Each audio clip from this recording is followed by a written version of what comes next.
Shalom. Haleluya. Pada hari ini kita akan membaca firman Tuhan dari Matius pasal 28 ayat 16 sampai dengan ayat 20. Ayat yang sudah sering kita baca yang dikenal dengan The Great Commission atau amanat agung. Matius 28 ayat 16 sampai dengan ayat 20. Demikian firman Tuhan. Dan ke-11 murid itu berangkat ke Galilea, ke bukit yang telah ditunjukkan Yesus kepada mereka. Ketika melihat dia, mereka menyembahnya, tetapi beberapa orang ragu-ragu. Yesus mendekati mereka dan berkata, "Kepadaku telah diberikan segala kuasa di surga dan di bumi. Karena itu pergilah, jadikanlah semua bangsa muridku dan baptiskanlah mereka dalam nama Bapa dan Anak dan Roh Kudus, dan ajarlah mereka melakukan segala sesuatu yang telah kuperintahkan kepadamu, dan ketahuilah aku menyertai kamu senantiasa sampai kepada akhir zaman." Amin. Saudara-saudara, kita akan melihat dan belajar dari prinsip-prinsip amanat agung Tuhan Yesus. Selama ini ayat ini selalu kita baca dan sering kali kita baca. Tapi kita akan belajar lebih mendalam lagi tentang akar Yahudi. Jadi Kristus itu kan orang Yahudi. Bahkan Yesus kepada perempuan Samaria mengatakan, karena keselamatan itu datang dari bangsa Yahudi. Jadi Yudaisme itu suka atau tidak suka, itu merupakan akar kekristenan kita. Kita adalah saudara satu Taurat dengan orang Yahudi. Karena itu penting, sekalipun katakanlah orang Yahudi sekarang belum semuanya menerima Kristus, tetapi mereka adalah umat Tuhan, umat perjanjian. Dan kalau kenapa orang Yahudi sendiri belum semuanya menerima Yesus? Jawabannya ini sejarah belum selesai, sedang dalam proses. Amin, sudah. Karena itu kita mesti melihat langkah demi langkah. Kalau Yesus dilepaskan dari budaya Yahudi, kita akan menjadi tafsir bebas. Ya, sampai ada yang mengatakan Yesus umur 12 tahun sampai 30 tahun tidak terdeteksi hidupnya kemana, itu karena mereka melihat Yesus dari kacamata barat yang sama sekali tidak akan ketemu. Ya, tapi hari ini kita akan bicara tentang prinsip amanat agung. Pada ayat 16 Yesus sudah mengatakan bahwa ke-11 murid itu berangkat ke Galilea, ke bukit yang telah ditunjukkan Yesus kepada mereka. Kapan itu? Ketika perempuan-perempuan murid-murid Yesus datang ke kubur dan kuburnya kosong. Malaikat mengatakan, dia akan mendahului kamu ke Galilea. Kenapa ke Galilea, saudara-saudara? Ini setiap ayat dalam Alkitab itu bukan sekedar narasi yang tanpa makna. Semuanya ada maksud, ya. Pertama, di manakah Yesus pernah pertama kali mengajar? Di sebuah bukit, yaitu di Galilea. Pada zaman Yesus ada Yudea, ada Galilea. Yudea itu adalah ibu kotanya Yerusalem. Tapi sejak zamannya Herodes Agung meninggal, wilayah itu dibagi. Yesus lahir di wilayah Yudea, lahir di Bethlehem, tapi kemudian dibesarkan berkarya di Nazaret. Galilea itu wilayah Nazaret, wilayah Galilea, ya. Sementara Yerusalem, Bethlehem itu wilayah Yudea, di mana banyak suku Yehuda itu ada di sana, karena yang mayoritas suku Yehuda setelah kerajaan Israel pecah jadi dua, maka karena yang mayoritas Yehuda disebut Yehudim, orang Yahudi. Jadi Yahudi itu tidak keseluruhan Israel, karena 11 suku itu ikut ke utara. Salah satu dari suku di sana itu memunculkan kelompok yang dinamakan kelompok Samaria. Itu dari suku Yusuf. Nah sekarang kenapa pilihannya Yesus mengajar pertama kali di Galilea, dan kemudian juga sebelum naik ke surga dia menyampaikan pesan amanat agungnya juga di Galilea? Karena nubuat Yesaya pasal 8 ayat 23 itu disebutkan bahwa tidak selamanya daerah yang terpencil itu akan direndahkan terus menerus. Di kemudian hari Tuhan akan memuliakan jalan ke laut. Yang disebut jalan ke laut itu adalah derek Hayam sekitar laut Mediterania. Jalan ke laut Afer Hayarden, seberang sungai Yordan, Gelil Hagoyim, Galilea, wilayah bangsa-bangsa. Jadi kalau Yerusalem itu lebih homogen, makanya bahasanya lebih mudah, bahasa formal Ibrani. Tapi kalau kita pergi ke Galilea, ke wilayah Nazaret, Kapernaum, itu disebut wilayah bangsa-bangsa. Di sanalah multi etnik, multilingual. Bahasanya tidak satu. Bahkan keseluruhan wilayah Israel itu multi bahasa. Itulah sebabnya perhatikan nama-nama muridnya Yesus. Satu orang namanya 3 bahasa. Petrus itu bahasa Yunani. Kefas itu bahasa Aram. Simon itu bahasa Ibrani. Yohanes yang disebut Markus, Yohanes itu Yohanan asalnya, bahasa Ibrani.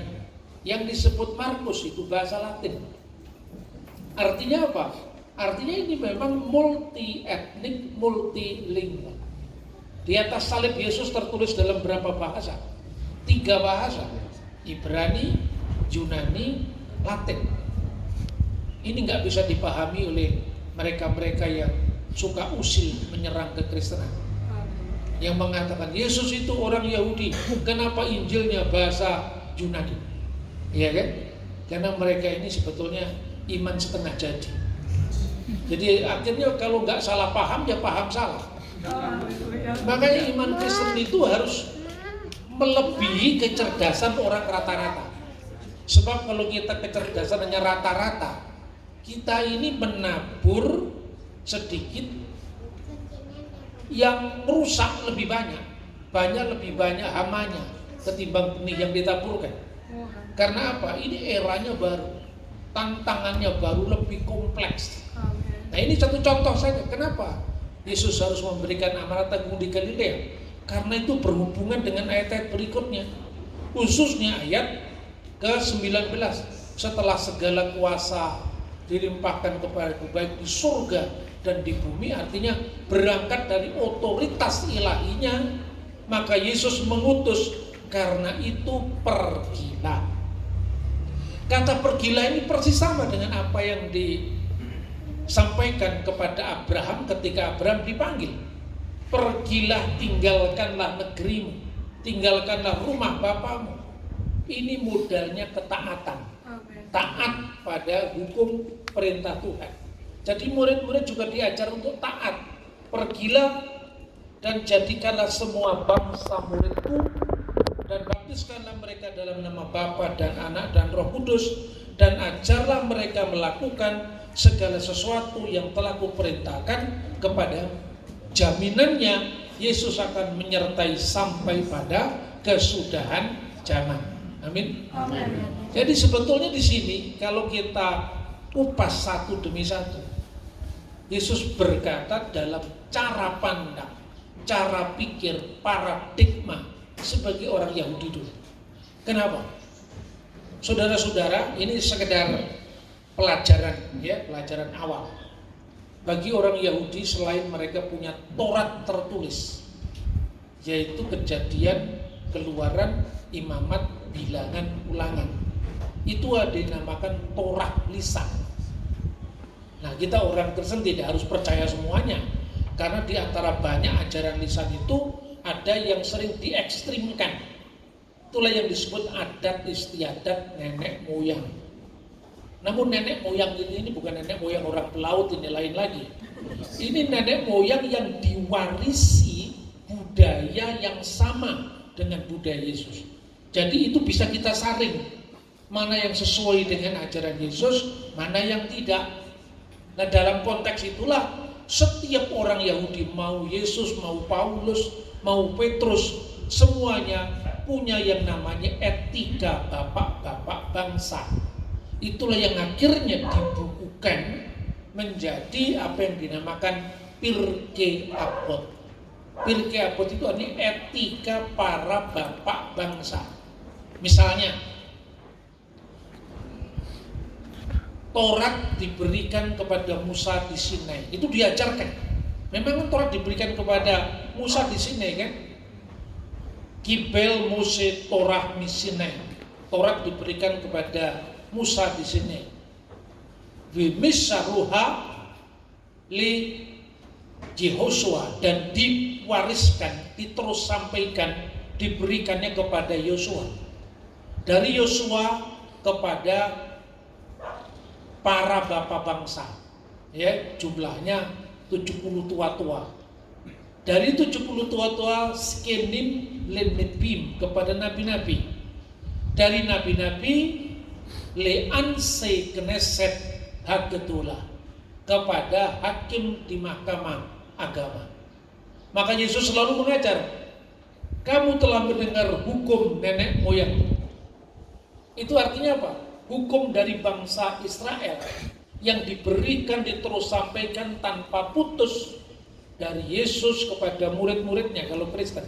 Kalau Yahudi dulu dari Musa kepada Yosua, Yosua kepada tua-tua, tua-tua kepada nabi-nabi, dan nabi-nabi memberikannya kepada orang yang punya otoritas di pengadilan. Nah, kemudian dilanjutkan lagi. Apa penggenapannya di perjanjian baru? Di perjanjian baru Yesus mengutus murid. Coba perhatikan berapa muridnya Yesus. Jumlahnya 12. Kenapa jumlahnya bukan 14? Kenapa bukan 15? Kenapa bukan 17 seperti 17 Agustus 1945? Kenapa 12? Ini bukan kebetulan. Karena prioritas pelayanan Yesus pertama kepada Israel, yang jumlah sukunya 12. Jadi itu simbol Israel. Ini kita bisa baca misalnya urutannya ya. Lukas pasal 9 ayat 1. Yesus memanggil ke-12 muridnya. 12 murid. Lalu kalau kita bandingkan Lukas 10 ayat 1, Tuhan menunjuk 70 murid yang lain dan mengutus mereka berdua-dua mendahulunya ke setiap kota dan tempat yang hendak dikunjunginya. Jadi setelah 12 berapa? 70. Kenapa 70? Jawabannya ada di Yohanes 10 ayat 16. Ada lagi padaku domba-domba lain yang bukan dari kandang ini. Domba-domba itu harus kutuntun juga, dan mereka akan mendengarkan suaraku, dan mereka akan menjadi satu kawanan dengan satu gembala. Domba-dombaku dari kandang yang lain itu di luar kandang yang 12, yaitu di kandang yang 70. Kenapa 70? Karena 70 itu angka untuk bangsa-bangsa non-Israel. Itu angka untuk Goyim. Kenapa 70? Bukankah sekarang bangsa-bangsa lebih dari 70, sudah ratusan? Karena awalnya ratusan bangsa-bangsa itu asalnya dari 70 keturunan Nuh, dari 3 putranya Shem, Ham, dan Yafet, yang jumlah keturunannya 70 berdasarkan Kejadian pasal 10. Ini polanya. Jadi setelah 12, 70. Itu sebabnya Yesus mengatakan jangan kamu pergi ke jalan orang Samaria, karena aku hanya diutus untuk domba-domba yang hilang dari Israel. Nah ini kemudian ayat ini dibacak sama tetangga sebelah. Yesus kan hanya diutus untuk Bani Israel. Nah karena kita tidak mendalam dalam ajaran iman kita, langsung mu'alaf. Karena bingung ditanya ayat. Ya kan? Padahal itu ajaran dasar iman Kristen. Kenapa 12, kenapa 70? Karena 70 itu bangsa-bangsa lain. Kenapa mula-mula Yesus katakan jangan kamu pergi ke bangsa-bangsa lain? Karena prioritas pelayanan Yesus mula-mula kepada 12 dulu. 12 suku-suku Israel diselamatkan. Dari 12 suku itu, saudara-saudara, ada suku-suku yang hilang. Suku-suku yang hilang itu suku-suku yang di utara itu. 10 suku itu hilang. Ada yang nyembah berhala, ada yang melakukan sinkretisme terhadap dewa-dewa bangsa lain. Itulah yang melahirkan orang Samaria. Maka prioritas pertama mencari dulu suku-suku yang hilang dari Israel, yang 10 suku tadi. Tetapi Yahudinya tidak kemana-mana. Karena apa? Keselamatan datang dari bangsa Yahudi, karena Yesus dari suku Yehuda. Sedetail itu kita bisa lacak dari Alkitab. Nah, lalu saudara-saudara terkasih dalam Tuhan, itu dari segi pembagiannya. Nah, karena itu kalau kita lihat lebih detail lagi, tapi tidak semua saya baca ayatnya, yang saya tunjukkan saja di mana ayatnya ya. Dari bangsa Yahudi, pusat kekristenan mula-mula di mana? Di Yerusalem. Karena urutannya apa? Kamu akan menjadi saksiku mulai dari Yerusalem, lalu Yudea, Samaria sampai ke ujung-ujung bumi. Ini juga bukan hanya asal-asalan. Ini urutan prioritas penjangkauan. Yang pertama Yerusalem. Kenapa? Yerusalem itu ibu kotanya Yudea. Dari kota Yerusalem ke provinsinya Yudea. Dari Yudea ke wilayah lain, Galilea termasuk Samaria, itu satu paket. Setelah itu baru bangsa-bangsa lain. Kalau kita baca tentang urutan misi, Yesaya pasal 60 itu lengkap sekali. Setelah pertama Israel diselamatkan untuk menyemarakkan bait keagunganku, itu kan di Yerusalem. Lalu mulai bangsa-bangsa lain. Urutannya dari mana dulu? Dari Ismail dulu, coba lihat. Kambing domba Kedar Nebayon. Setelah itu baru anak-anak Ketura. Ya kan? Di situ ada Midian, Eva, itu suku-suku dari Ketura. Lalu setelah itu baru bangsa-bangsa lain. Anak-anakku yang datang dari pulau-pulau yang jauh, termasuk Indonesia. Ini urutan penjangkauan. Kemudian kita lihat, mulai dari Yerusalem dulu. Yerusalem itu pusat pertama di mana orang-orang pengikut Yesus disebut sebagai orang-orang Nasrani. Kisah Rasul 24 ayat 5. Paulus disebut sebagai salah seorang pemimpin sekte Nasrani. Yang menyebut sekte itu bukan orang Kristen, orang di luar Kristen. Apa artinya Nasrani? Pengikut Yesus orang Nazaret. Karena apa disebut pengikut Yesus orang Nazaret? Karena Yahudi itu terpecah dalam banyak sekte. Pertama Saduki, kedua Parisi, ketiga Eseni yang tidak dicatat di Perjanjian Baru, tapi dicatat dalam sejarah sejaman, yang akhirnya mewariskan peninggalan besar bagi gereja maupun umat Yahudi, yaitu penemuan naskah laut mati, the Dead Sea Scroll. Baru setelah Eseni, Nasrani. Meskipun sekarang kata Nasrani itu bukan mewakili Kristen lagi.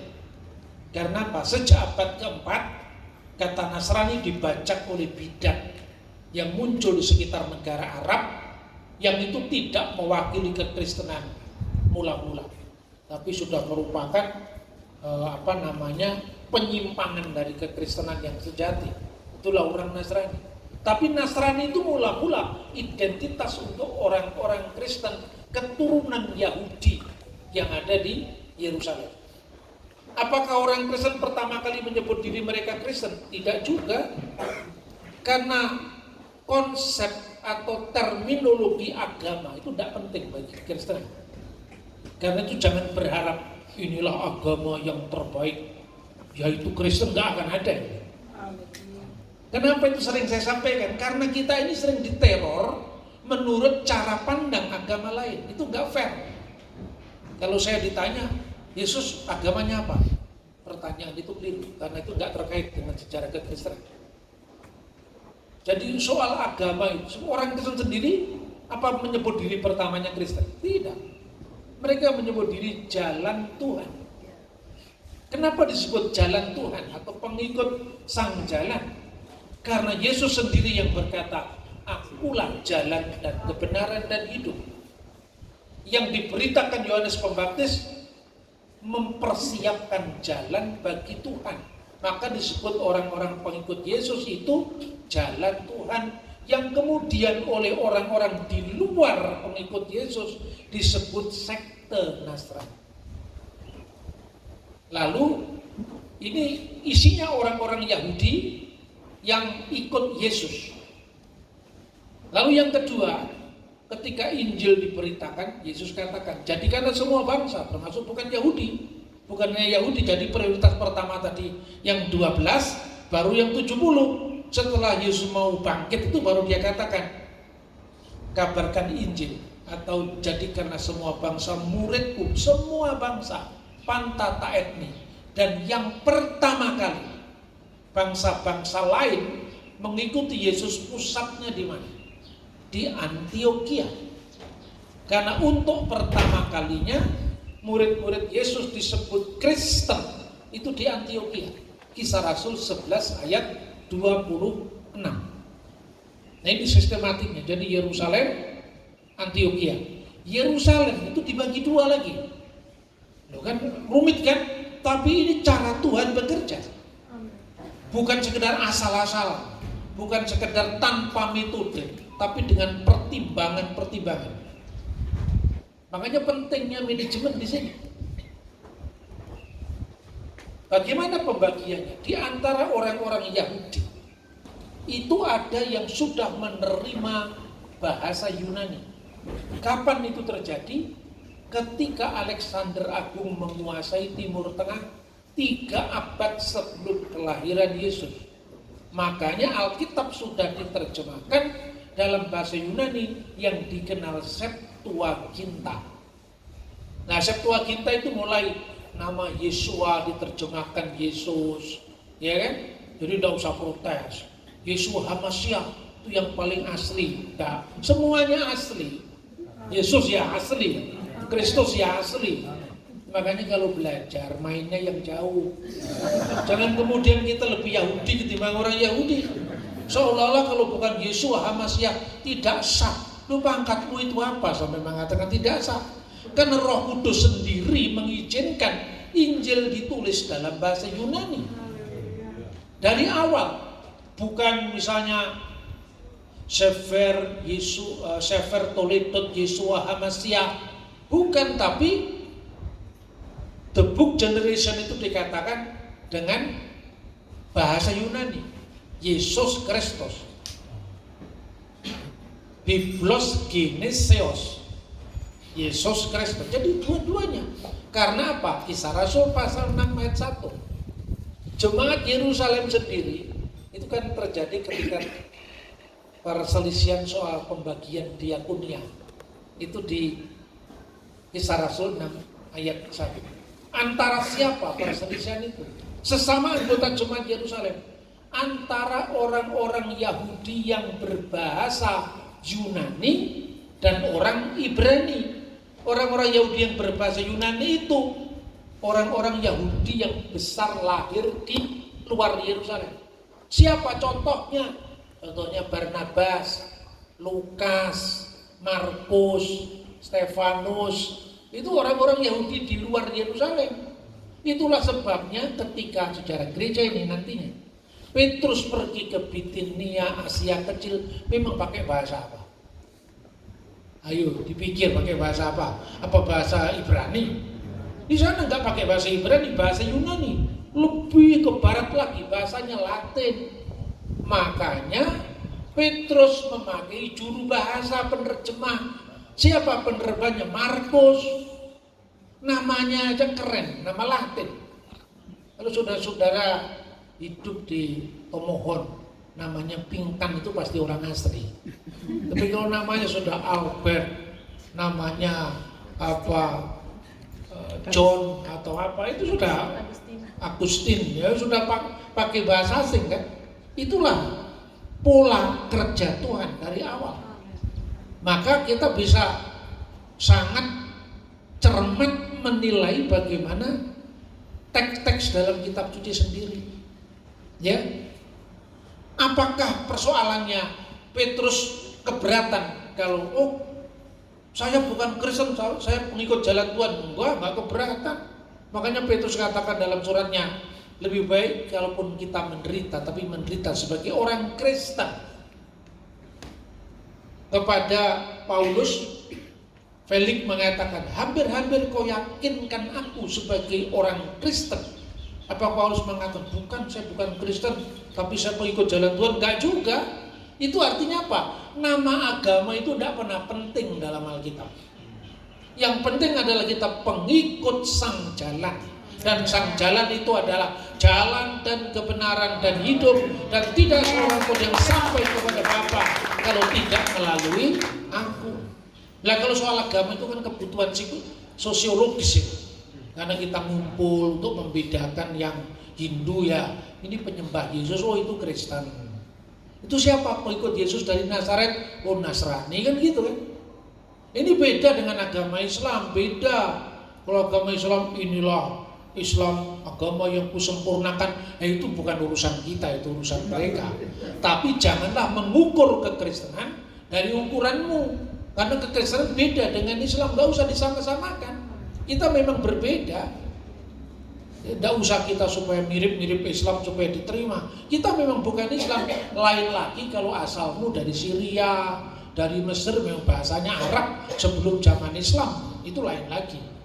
Nah itu saudara-saudara. Yang kedua, kita bisa melihat untuk apa Taurat diberikan. Ini ajaran Yahudi. Tapi saya mau tunjukkan kekristenan itu tidak pernah lepas dari itu. Pertama, Taurat itu diberikan untuk 3 fungsi. Yang pertama, metunim batin, untuk pertimbangan cermat di pengadilan. Jadi Taurat sendiri artinya hukum, sebagai pertimbangan hukum yang cermat di pengadilan. Jadi Taurat punya makna hukum. Hukum itu aturan, perintah yang mengikat kita. Makanya kalau orang Israel ada hukum yang bersifat peringatan untuk mengingat sejarahmu. Kamu dikuduskan dari bangsa yang lain. Makanya kamu jangan makan daging di sendi pangkal paha. Kejadian 32 ayat 32. Pertanyaannya, ayat ini juga ada dalam Alkitab kita kan? Apakah orang Manado boleh makan daging di sendi pangkal paha? Boleh. Karena larangan makan daging di sendi pangkal paha itu dalam hukum Yahudi termasuk hukum peringatan. Sifatnya hanya untuk Yahudi, hanya untuk Israel, tidak untuk kita. Karena apa? Mengingat peristiwa apa? Yakub. Siapa yang nenek moyangnya Yakub yang kakinya pernah dipukul oleh malaikat, itu yang berlaku untuk dia. Kalau kita keturunannya Yakub Rorimpande, nggak ada kaitannya karena nggak pernah dipukul kakinya sama malaikat. Gampang sekali kan? Kalau kita pernah belajar di fakultas hukum itu namanya pluralisme hukum, legal pluralisme. Nah contoh lain misalnya, ini hukum peringatan. Kamu harus merayakan Sabat, harus sunat, itu nggak berlaku bagi non Yahudi. Lo itu bukan Paulus yang membatalkan. Apa alasannya Paulus yang membatalkan? Tidak. Dari semula orang Yahudi memang tidak memberlakukan sunat untuk non Yahudi. Kalau tidak sempat pergi ke Israel, tanya ke Yakub, baru tanya langsung. Kan kita punya saudara Yahudi di sini. Ya, saya beberapa bulan lalu mengunjungi beliau. Tanya apakah hukum sunat, Desember mau ke sini ya. Apa hukum sunat itu berlaku bagi orang non Yahudi? Tidak berlaku. Itu hukum peringatan. Nah, lalu yang kedua, hukum yang bersifat khusus. Hukum itu namanya adalah hukum khusus. Contohnya Imamat 11 yang mengenai aturan kasrut, aturan kalau bahasa Indonesianya halal haram. Mana yang kosher, mana yang lo kosher. Maka kalau Anda pergi ke Israel, sampai hari ini di Yerusalem, di Tiberias, ada McD yang warnanya merah, tertulis lo kosher, tidak boleh dimakan sama Yahudi. Tapi ada McD yang warnanya biru, tertulis kosher, boleh dimakan Yahudi. Tapi berdampingan di Bet Yehuda, di Yerusalem, di Tiberias. Tidak pernah Yerusalem kota halal, nggak pernah ada. Makanya orang Manado jangan mau kalau dikasih label-label halal haram. Itu halal bagi siapa? Indonesia itu Bhinneka Tunggal Ika. Nah, mulai saya masuk ke dunia politik sekarang. Karena beriman itu hanya untuk pengetahuan ke dalam, jangan beriman itu untuk bangsa dan negara juga. Tunjukkan identitasmu sebagai seorang Kristen, sebagai seorang Minahasa, sebagai seorang Ambon. Kami tidak terikat hukum kamu, karena hukum kamu hanya berlaku bagi kamu. Ini Bhinneka Tunggal Ika. Gitu loh saudara-saudara. Jadi kemana-mana ya kalau saya khotbah tidak hanya ngomong tentang teologi, kita ngomong kebangsaan, kita ngomong budaya. Karena bagaimanapun juga orang itu tidak boleh tercabut dari akar budaya kita. Yesus saja tidak tercabut dari akar budaya Yahudinya. Meskipun dia tidak terikat itu sebagai Tuhan dan anak Allah. Tapi ketika menjadi manusia, dia lahir dari seorang perempuan yang taat kepada hukum Taurat. Makanya Yesus disunat usia 8 hari. Dan sunat itu tanda umat perjanjian. Loh, kalau saya sunat umur 12 tahun itu tidak ada fungsinya. Itu sunat kesehatan, itu tidak ada urusannya dengan Taurat. Harus 8 hari itu umat perjanjian. Tapi pertanyaan yang kedua, Ismail kan disunat Pak, karena dia satu rumah dengan Abraham. Itu simbol apa? Simbol kedepannya ketika umat perjanjian lahir, maka setiap orang yang ada di Israel, di eret Israel, yang mengikuti cara hidup Israel harus disunat. Tapi kalau dia tidak mengikuti cara hidup Israel, dia tidak perlu disunat. Dan itu boleh dalam hukum Israel. Nah, nanti kita akan pelajari. Tapi kita lihat dulu sistematika berpikirnya, ya. Maka itu yang pertama hukum, ketaatan hukum. Itulah yang disebut pergilah. Itu kan modalnya ketaatan, pergilah. Dan ajalah mereka melakukan yang kuperintahkan. Itu mengandung perintah. Itu aspek pertama hukum. Yang kedua, dalam cara hidup orang Yahudi adalah mencari atau memuridkan sebanyak mungkin orang. Memuridkan. Talmidim. Talmid itu murid. Talmidim itu murid-murid. Jadi yang pertama, mitunim badin, yang artinya pertimbangan hukum. Dan yang kedua, ha'amitu talmidim harbe. Ha'amitu talmidim harbe. Artinya memuridkan sebanyak mungkin orang. Maka Yesus katakan, jadikanlah semua bangsa muridku. Itu aspek kedua pemuridan. Aspek pertama ketaatan pada hukum. Aspek kedua pemuridan. Aspek ketiga, siyakla Torah. Membangun pagar mengelilingi Taurat. Ini apa-apaan ini Pak? Loh, itu semua dari Alkitab. Contoh apa membangun pagar mengelilingi Taurat? Agar kita tidak jatuh ke dalam dosa. Sebelum dosa itu datang kepada kita untuk kita lakukan, cegah semua sarana yang menuju kepada dosa. Yesus mengajarkan itu. Seyakla Torah, misalnya, kamu telah mendengar hukum nenek moyang, jangan berzina. Jangan berzina itu aspek pertama hukum, larangan yang harus ditaati. Jangan berzina. Tapi Yesus memberikan standar yang lebih berat secara moral. Tapi aku berkata kepadamu, barang siapa melihat seorang wanita dan mengingininya, dia berzina dalam hatinya. Artinya apa? Perzinahan itu muncul dari melihat. Cegahlah agar mata kita tidak mengarah pada perzinahan. Kamu mendengar hukum, jangan membunuh. Siapa yang membunuh harus dihukum. Tapi aku berkata kepadamu, siapa yang membenci saudaranya harus dihukum. Sebab finalnya pembunuhan itu asalnya dari kebencian, kemarahan tanpa henti. Makanya kita tidak boleh menyimpan kemarahan sampai matahari terbenam. Dan aku berkata kepadamu, barang siapa yang mengatakan kepada saudaranya, hai kafir, harus diserahkan ke mahkamah agama. Dan siapa yang mengatakan kepada saudaranya jahil, harus diserahkan ke neraka yang menyala-nyala. Itu artinya apa coba? Ini kalau kita dalami, itu pernah saya sampaikan di satu forum BNPT, Badan Nasional Penanggulangan Terorisme. Saya diminta ceramah dan saya sampaikan ceramah saya judulnya, jangan sebut saudaramu kafir. Ya, jangan sebut saudaramu kafir. Saya ngomong di BNPT. Kenapa? Karena begini saudara-saudara, kita percuma ngomong tentang waspada terorisme, deradikalisasi.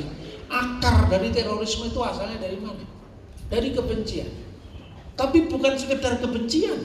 Kalau Anda sekedar benci sama orang lain, ujungnya kan dendam, pembunuhan fisik. Tapi ada pembunuhan yang lebih kejam dari sekedar pembunuhan fisik. Itu pembunuhan teologis. Membunuh hak orang lain yang berbeda dengan kita. Itulah sebabnya Yesus katakan, siapa yang mengatakan saudaranya kafir harus diserahkan ke mahkamah agama. Apa artinya kafir di sini? Saudara-saudara mempelajari teks asli kitab suci itu luar biasa dalamnya. Penulis Injil ini menulisnya dalam bahasa Yunani, koine, Yunani sehari-hari. Tapi kosakata yang diterjemahkan kafir dalam bahasa Indonesia itu bahasa Arab. Tidak pernah dia terjemahkan dalam bahasa Yunani, yaitu raka. Kata raka itu dalam konteks Yahudi raka, kalau ditulis Latin R-A-K-A. Ada orang Yahudi mungkin sedang lapar, ketemu dengan saudara-saudaranya non-Yahudi. Yang Yahudi boleh makan babi, yang non-Yahudi, yang Yahudi kan nggak boleh kan? Ada legal pluralisme tadi. Lalu si non-Yahudi itu ngecek, saudaraku, di rumahku ada makanan yang sangat lezat tersedia untukmu. Mungkin karena lapar, si Yahudinya antusias sekali. Kapan? Hari ini juga. Kalau orang Manado kan bilang sumakan, itu jangan dibayangkan ke orang Manado. Orang Manado tambah itu sebelum itu sudah disambut dulu. Di mana? Di rumah. Daging apakah itu? Babi, kazir.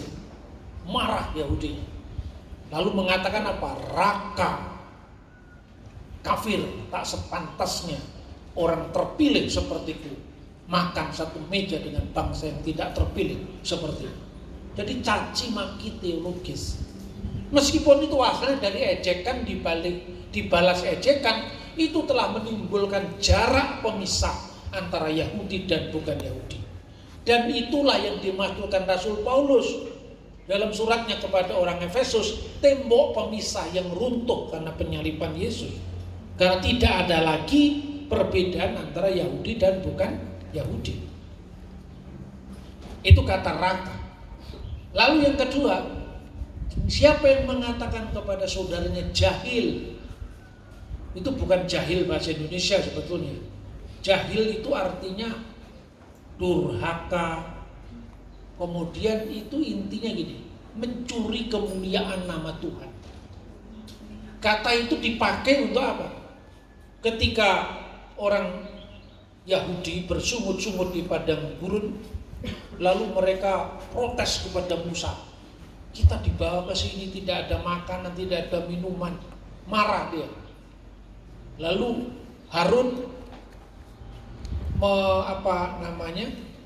sebelum dia memukulkan tongkatnya di atas bukit batu, dia mengatakan, Sim'una hamurim, dengarlah hai orang-orang jahil, dengarlah hai orang-orang durhaka. Apakah kami harus mengeluarkan air dari bukit batu ini? Nah, pertanyaannya, sehebat apapun Musa dan Harun, siapa yang harus mengeluarkan air? Kuasa siapakah? Kuasa Tuhan sendiri, bukan kuasanya Harun, bukan kuasanya Musa. Maka di mata Tuhan perbuatan Musa dan Harun itu more, kedurhakaan di mata Tuhan karena melanggar kekudusan Tuhan. Konteksnya itu Yesus mengatakan, siapa yang mengatakan jahil, siapa yang mengatakan more, harus diserahkan ke neraka yang menyala-nyala. Ini semua standar yang disebut membangun pagar mengelilingi Torah. Ve'asu seyak la Torah. Coba sekarang, apakah sama sekali bisa dipisahkan dari Yudaisme? Tidak. Yang kedua, ada orang yang mempertentangkan antara Yesus dengan Paulus. Ini sekarang lagi musimnya kan? Kami pengikut Yesus, tapi bukan pengikut Paulus. Bahkan di negara-negara barat, orang barat itu kan susah. Maunya liberal, seliberal-liberalnya, iman Kristen ditinggalkan, tapi kekosongan luar biasa yang ada di pikiran dan hidup mereka. Akhirnya agama lain masuk, nggak pernah di cross check, langsung dianggap benar. Padahal kekristenan mereka kritisi yang bisa-bisa. Loh, kok yang datang yang baru tidak mereka kritisi? Karena yang datang yang baru lebih pede. Orang pede itu kan dianggap 80% benar sekalipun 80% nggak salah. Makanya orang Kristen harus pede juga. Kita ini sudah benar ya harus sangat pede. Nggak terlalu benar aja pede. Bener nggak? Ditulis di sini. Di kaos-kaos, di t-shirt mereka itu, bahwa saya pengikut Yesus Kristus. Ya tuh, sering begitu, tapi bukan pengikut Paulus. Mereka punya semboyan. Yesus, yes. Kekristenan, no, katanya. Karena kekristenan itu ciptaannya Paulus, agamanya Paulus. Makanya kemudian dia mikir, itu coba lihat, Yesus kan disunat. Kenapa Paulus nggak sunat? Kenapa Paulus melarang sunat? Kenapa orang tidak sunat? Nah, bagaimana kita menjawab ini? Coba perhatikan. Kalau orang Yahudi, itu standarnya hukum Taurat. Itulah yang disebut sebagai 613 hukum Taurat. Tapi kalau orang bukan Yahudi, ini Alkitab yang mengajarkan. Kejadian pasal 9. Soal makanan misalnya, segala yang bergerak boleh kamu makan dan tumbuh-tumbuhan. Kejadian 9 ayat 3. Ada nggak di sana babi, cumi-cumi, ikan patin yang tidak bersisik? Tidak ada, ya kan? Lalu kita lihat sekarang bahwa ada hukum yang berlaku bagi Yahudi, namun tidak berlaku bagi bangsa lain. Coba, Ulangan 14 ayat 21. Janganlah kamu memakan bangkai apapun, tetapi boleh kau berikan kepada pendatang yang ada di tempatmu untuk dimakan, atau boleh kau jual kepada orang asing. Yang disebut bangkai ini bukan bangkai busuk. Ini kalau orang tidak ngerti konteks, wah kejam sekali Yahudi. Bangkai dikasih sama orang tomohon, masa begitu? Yang disebut bangkai itu bahasa aslinya adalah nabelah. Nabelah itu apa? Binatang yang mati sendiri tanpa disembelih. Misalnya, kita punya kambing, punya domba. Menurut hukum Yahudi, kambing, domba itu kosher. keluar dari kandang, melintas jalan, ditabrak mobil.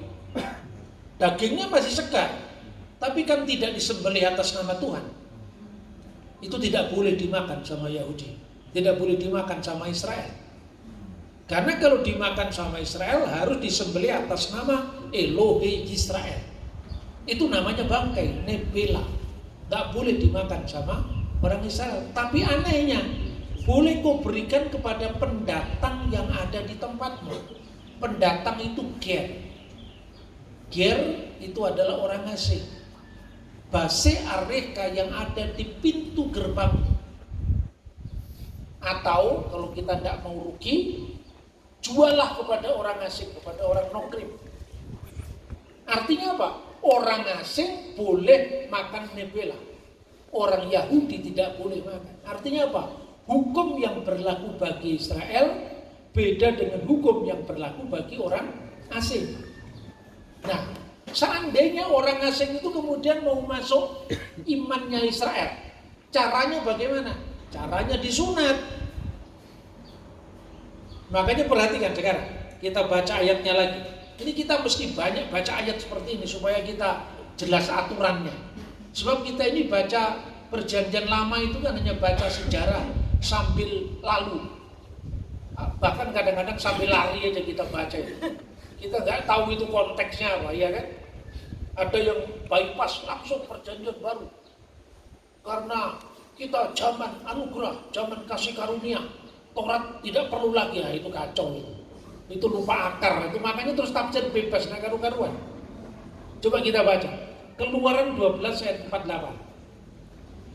Tetapi apabila seorang asing telah menetap padamu dan mau merayakan Paskah bagi Tuhan. Paskah itu apa sih bagi Israel? Keluaran dari tanah Mesir. Nah, kita lihat dulu kenapa Kristen juga punya Paskah. Karena pada tulah yang ke-10, di mana di pintu-pintu rumah orang Israel yang ada tanda darah anak domba dilewati kematian. Maka firman Tuhan, Viraiti et hadam. Dan apabila aku melihat tanda darah itu, upesakti, maka aku akan lewat alegem atas kamu sekalian. Dari Pesak itu muncul kata Paskah. Jadi siapa yang ada tanda darah anak domba dilewati oleh kematian. Oleh iman Kristen diperdalam maknanya, itulah yang disebut menggenapi. Simbolnya tetap sama, tapi Yesus sampaikan dalam Alkitab bahwa dia adalah anak domba Allah. Barang siapa memakan dagingku dan meminum darahku, artinya dia domba Paskah itu. Siapa yang percaya kepadanya tidak binasa, melainkan memperoleh hidup yang kekal. Tidak binasa, dilewati oleh kematian. Tapi Paskah bagi Yahudi dilewati kematian dari tulah di tanah Mesir. Tandanya sama juga darah.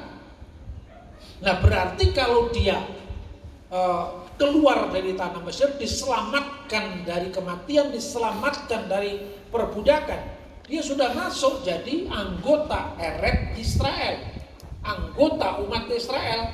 Maka dia ikut merayakan Paskah. Misalnya ada orang Indonesia,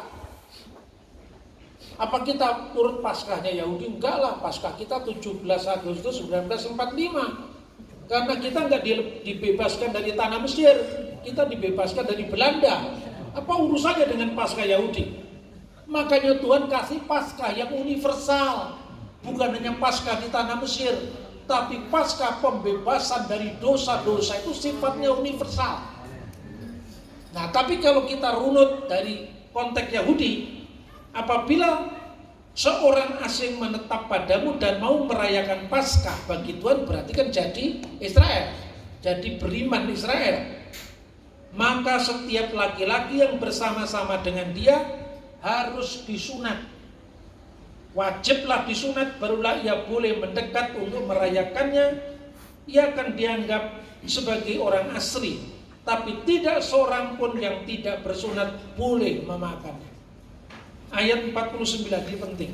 Satu hukum saja akan berlaku untuk orang asing dan untuk orang asli dan untuk orang asing yang menetap di tengah-tengah kamu. Berarti kalau setelah dia sunat, satu hukum. Sebelum disunat, dua hukum. Hukum yang berlaku bagi non-Yahudi, non-Israel, dan hukum yang berlaku bagi Israel. Itulah sunat. Pertanyaannya, kalau gitu kenapa Amanat Agung tidak mengatakan, jadikanlah semua bangsa muridku, sunatkanlah sebelum dibaptis? Ada enggak? Tidak ada kan? Karena apa? Ini bangsa-bangsa, bukan hanya Israel. Kalau Israel urutannya menjadi seorang anggota umat perjanjian, disunat baru mikwah. Mikwah itu diselam ke dalam air. Itu urutannya. Lah Yesus Injil ini kepada bangsa-bangsa, sudah lewat dari keyahudian, sudah lewat dari perjanjian lama, maka tidak ada kata-kata jadikanlah semua bangsa muridku dan sunatlah mereka sebelum itu dan setelah itu baptiskanlah mereka. Nggak ada, ya kan? Nah, saudara-saudara yang terkasih dalam Tuhan, ini penting sekali aspek sejarah begini. Lalu kembali kita menjawab tadi, kenapa lalu kita menyalah-nyalahkan Paulus? Coba kalau mereka nyalahin Paulus, tanya ayatnya, kejar sampai di mana? Tidak akan mereka bertahan, karena mereka itu hanya ilmu sekedar denger-dengeran aja, tidak mendengar sungguhan. Kita perhatikan ayat yang sering dikaitkan dengan tuduhan Paulus mengubah kekristenan. Galatia 2 ayat 7. Tetapi sebaliknya setelah mereka melihat bahwa kepadaku telah dipercayakan pemberitaan Injil untuk orang-orang tak bersunat, sama seperti kepada Petrus untuk orang-orang yang bersunat. Perhatikan, di sini ada pembagian tugas. Untuk orang-orang yang bersunat, berarti yang 12 dipercayakan kepada Petrus. Dan untuk orang-orang yang tidak bersunat, 70 bangsa-bangsa dipercayakan kepada Paulus. Jadi di zaman Yesus disebut 12 rasul, 70 murid. Di gereja mula-mula yang bersunat dan yang tidak bersunat. Ini semua berhubungan, bukan sekedarnya kita tulis. Maka sekarang implementasinya. Kita baca ayat sebelumnya, yaitu Galatia 2 ayat 3. Tetapi kendati pun Titus yang bersama-sama dengan aku adalah seorang Yunani, namun ia tidak dipaksa untuk menyunatkan dirinya. Kenapa Titus nggak boleh disunat? Karena Titus orang Yunani. Sejak kapan orang Yunani terikat dengan perjanjian Abraham? Perjanjian Abraham itu berlaku sunat itu untuk orang Yahudi. Maka Titus yang Yunani tidak disunat. Tapi perhatikan sekarang Kisah Para Rasul pasal 16 ayat 1, 2, 3. Ini banyak ayat yang kita baca. Paulus datang juga ke Derbe dan ke Listra. Di situ ada seorang murid bernama Timotius. Ibunya adalah seorang Yahudi dan telah menjadi percaya, sedangkan ayahnya seorang Yunani. Timotius ini dikenal baik oleh saudara-saudara di Listra dan di Ikonium. Dan Paulus mau supaya dia menyertainya dalam perjalanan. Paulus menyuruh menyunatkan dia. Karena orang-orang Yahudi di daerah itu, sebab setiap orang tahu bahwa bapaknya adalah orang Yunani. Pertama, pertimbangan hukum. Paulus melihat Timotius adalah orang Yahudi, karena silsilah Yahudi itu diambil dari darah ibunya. Makanya sampai sekarang orang Yahudi kalau anak perempuan sulit dilepas, tapi ikut marga bapaknya. Nah, pertimbangan kedua, pertimbangan kontekstual. Kalau sampai Timotius tidak disunat menuruti hukum Musa, maka jadi batu sandungan bagi orang Yahudi di tempat itu. Jangan mendengar berita dari orang yang tidak bersunat. Itu menjadi batu sandungan. Pertimbangan pertama, pertimbangan legal pluralisme. Pertimbangan kedua, pertimbangan konteks. Pertanyaannya sekarang, ayat Taurat mana yang dilanggar Paulus? Ini kan tuduhan harus dijawab kan? Tapi kenapa Paulus baru disunatkan ketika dia sudah besar, sudah dewasa, sudah pemuda katakanlah, dan dia sudah menyertai pelayanan Paulus? Karena bapaknya orang Yunani. Pada waktu itu orang-orang Yahudi perempuan yang menikah sama orang Yunani, itu artinya dia kehilangan keyahudian. Karena apa? Karena perempuan ini sudah tidak ada ikatan sama keluarga orang tuanya. Dia sudah diambil oleh orang Yunani. Dan ketika itu imannya tidak lagi terikat pada ke bait suci untuk merayakan Paskah. Enggak. Kalau dia mau jadi diterima oleh orang Yahudi, dia harus kembali disunat sebagai sunat proselyt. Sunat untuk orang-orang yang gabung kepada Yudaisme. Seperti sunatnya Ismail. Karena Ismail disunat umur 14 atau 13 tahun. Karena sunatnya bangsa Arab itu bukan sunat perjanjian. Itu sunat karena dulu kakek moyang saya disunat umur belasan tahun, saya juga, tapi tidak punya makna. Karena maknanya harus hari ke-8. Paulus disunat hari ke-8, Yesus hari ke-8. Sama. Nah, dengan demikian di balik peristiwa itulah Paulus berbicara dalam Galatia pasal 5. Ini penting sekali, ayat 2 dan 3. Sesungguhnya aku Paulus berkata kepadamu, jikalau kamu menyunatkan dirimu, Kristus sama sekali tidak ada berguna bagimu. Karena keselamatan Kristiani tidak lagi didasarkan atas ritual Yahudi tentang sunat. Karena baik Yahudi maupun bukan Yahudi menunggu Mesias yang akan datang, yang akan membuat bangsa-bangsa non-Yahudi itu dicangkokkan pada pohon zaitun yang sama. Itulah yang dikatakan Rasul Paulus dalam Roma pasal 11. Ya, kemudian yang 3, sekali lagi aku katakan kepada setiap orang yang menyunatkan dirinya, ia wajib melakukan seluruh hukum Taurat. Kenapa? Kalau dia sunat wajib melakukan seluruh hukum Taurat. Karena sunat itu pintu masuk kepada Yudaisme. Jadi begitu kamu sunat, harus merayakan Sabat. Harus tidak boleh makan daging di sendi pangkal paha. Tidak boleh makan ikan patin, cumi-cumi, bukan sekedar babi urutan keempat. Urutan pertama unta. Unta nggak boleh dimakan dagingnya, apalagi kencingnya. Udah bener apa tidak? Ya, yang kedua baru kelinci, ketika pelanduk baru keempat babi. Dan lain-lain itu, ikan tak bersisik, belut, lele, nggak boleh dimakan itu. Jadi artinya kalau itu alasannya higienis, tidak mungkin. Karena apa? Kalau Anda makan itu udang, cumi-cumi itu kolesterolnya tinggi sekali. Dibandingkan babi nggak bahaya. Kalau soal cacing pita itu tergantung cara masaknya. Dan setiap daging ada cacing pitanya. Jangan mau dibohongi dengan opini-opini modern yang tercabut dari sejarah, karena kita tidak paham sejarah itu sendiri. Maka kalau Anda tidak percaya apa yang saya katakan ini, jangan-jangan Pak Bambang itu tafsir sendiri.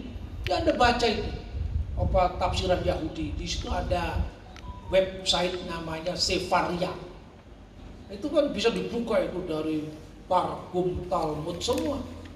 Tidak untuk kita jadi Yahudi, tapi supaya akar kita tidak tercabut, tidak kehilangan akar. Jadi intinya bagaimana? Penginjilan itu ada metodenya. Makanya Rasul Paulus kan mengatakan, coba ayat terakhir kita baca 1 Korintus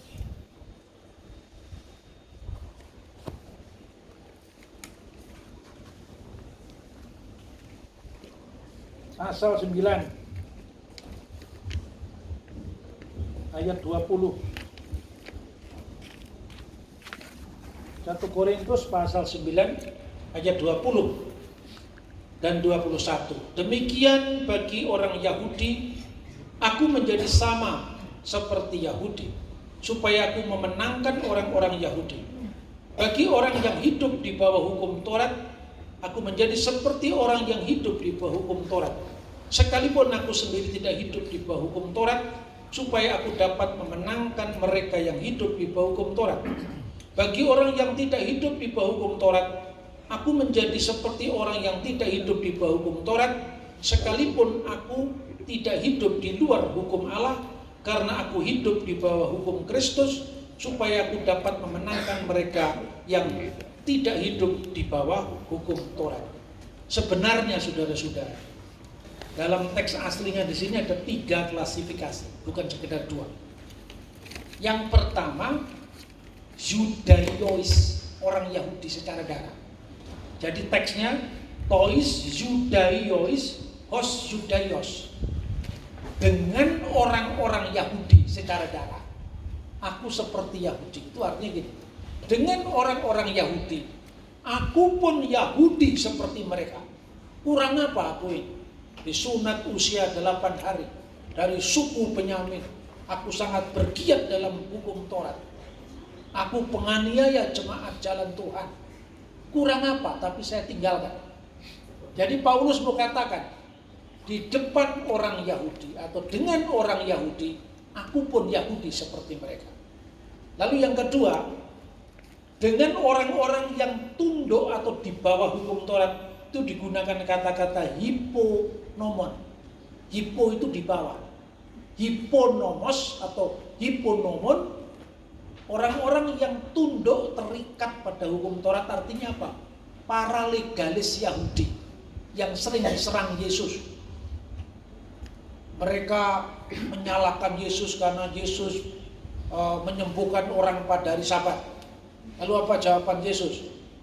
Bukan manusia diciptakan untuk hari Sabat, tapi hari Sabat diciptakan untuk manusia. Agar kamu tunduk sama Taurat, tapi jangan kamu menjadi corongnya hukum, tapi hendaklah kamu menjadi corongnya keadilan, corongnya peri kemanusiaan. Jangan hanya karena ini hari Sabat, masa nolong orang nggak boleh. Hukum itu memang benar, tapi jangan kemudian hukum itu menjadi tidak manusiawi. Yang kita tekankan aturannya yang letterlah, tapi kemanusiaannya kita buang.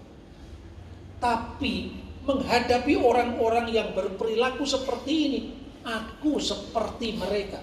Agar apa? Agar aku turut merasakan ketakutan-ketakutan mereka, kecemasan-kecemasan mereka, karena takut tidak masuk surga. Kan orang itu begini, itu yang disebut kutuk hukum Taurat. Satu kali kamu langgar satu perintah, yang paling kecil gagal semuanya.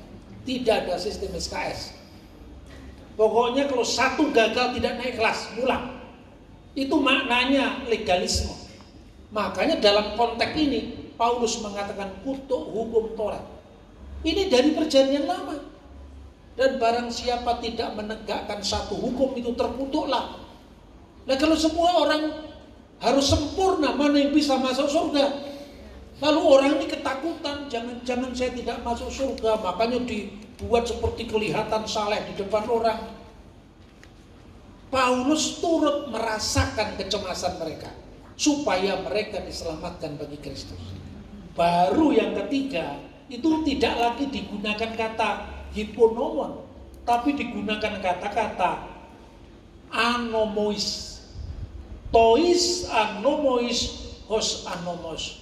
Dan bagi orang-orang yang di luar hukum Taurat, berarti bukan Yahudi, di luar hukum Taurat tidak terikat, mereka yang tidak terikat pada hukum Taurat, yaitu orang-orang non-Yahudi.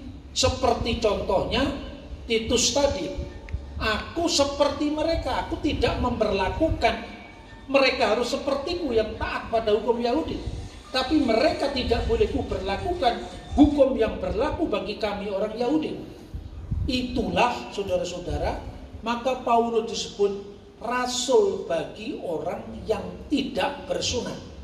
Sebagai rasul bagi orang yang tidak bersunat, dia tidak menerapkan standar Taurat kepada mereka, karena mereka anomois, di luar hukum Taurat. Nah lewat ini maka gereja sepanjang abad menggumuli bagaimana urutan-urutan prioritas pelayanan, hukum mana yang berlaku, mana yang tidak.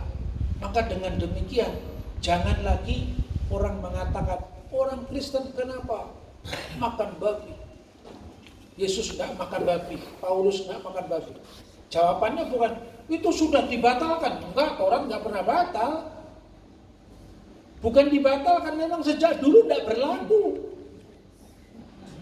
Memang ada pluralisme hukum, tapi di Efesus pasal 2 ayat 15, dengan matinya di kayu salib, hukum Taurat dengan segala peraturan dan ketentuannya telah menjadi batal. Itu konteksnya bukan dibatalkan, tapi batal demi hukum. Artinya apa? Katar gesas menjadi tidak efektif. Karena apa? Pluralisme hukum yang semestinya untuk bisa saling menghormati justru menjadi tembok pemisah. Akhirnya apa? Ya untuk apa hukum ditegakkan? Batal dengan sendirinya, karena dengan kematian Yesus tembok perseteruan itu telah runtuh. Tapi tetap yang namanya legal pluralisme itu berlaku. Maka dikatakan rasul bagi orang bersunat dan rasul bagi orang yang tidak bersunat. Nantinya setelah zaman gereja mula-mula, Petrus pergi ke Antiokhia sebelum pergi ke Bitinia, Asia Kecil. Pertanyaannya, di antara orang-orang yang bukan Yahudi itu Paulus dan Barnabas rasul. Di antara orang Yahudi ada 3 soko guru, Yakobus, Petrus, Yohanes, 3 rasul. Pertanyaannya, kenapa Yakobus tidak pernah pergi ke Bitinia, Asia Kecil, Kapadokia? Kenapa dia terus-menerus di Yerusalem? Karena dia rasul bagi orang Yahudi yang berbahasa Ibrani dan Aram. Tempatnya di Yerusalem. Dia menjadi episkopos peduli jemaat yang ada di Yerusalem. Kenapa Yohanes sampai di Asia Kecil, di Pulau Patmos, di 7 jemaat, Efesus, Laodikia, Philadelphia. Kenapa Petrus menulis suratnya kepada orang Bitinia, Asia Kecil, Kapadokia? Kepada siapa suratnya Paulus ditujukan? Kepada orang-orang pendatang, kaum pendatang. Kaum pendatang itu diaspora Yahudi yang ada di Kapadokia, diaspora Yahudi yang ada di Asia Kecil. Itulah yang dicari oleh Paulus, seperti Yesus katakan, mencari domba-domba yang hilang dari Israel, baru kemudian bangsa-bangsa lain. Pertanyaannya sekarang, bagaimana kita mengimplementasikan amanat agung itu pada gereja sekarang? Kita harus bukan sekedar keluar dari tembok gereja kita, tapi kita juga harus memahami paradigma mereka tanpa berpura-pura menjadi mereka. Jadi Paulus itu bukan berpura-pura seperti orang Yahudi, aku seperti Yahudi. Dia memang Yahudi, bukan seperti Yahudi. Artinya dia bukan mirip-miripkan dirinya Yahudi. Memang aku Yahudi seperti kamu. Tapi di mata orang yang takut dengan keselamatan mereka karena tidak bisa memenuhi standar Taurat, aku pun turut merasakan pergumulan mereka supaya mereka diselamatkan bagi Kristus. Bagi orang yang di luar hukum Taurat, aku tidak menerapkan hukum Taurat untuk mereka. Nah, ini yang barangkali bisa kita implementasikan dalam pelayanan kita sebagai hamba-hamba Tuhan di tengah marketplace kita masing-masing. Tuhan memberkati kita. Ya, ya, kita sambut dengan tepuk tangan. Ya, terima kasih Pak Bambang. Dan mungkin beberapa saat kita ada tanya jawab. Ada yang mau bertanya?